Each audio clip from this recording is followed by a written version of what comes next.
In this video, I'll be showing you how you can add a new contact onto your Outlook app on computer. So first of all, what you need to go is open up Outlook and go down here to the two people here down here.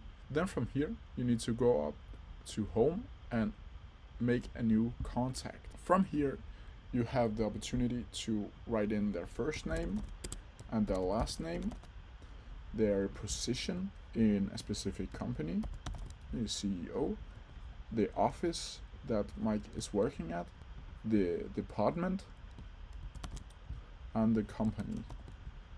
From here, you can choose to add their telephone number. I'm just gonna click this, and this is for the private, and this is one for their office. Down here, you can choose and write in their mail. I'm just gonna do that really quickly. mike@your.com or DK. Then down here you can add the address if you want to do that, and you can add something personal. Up here you can then write some notes, it could be meeting notes or something like that, and down here you can make certificates for Mike Hunter.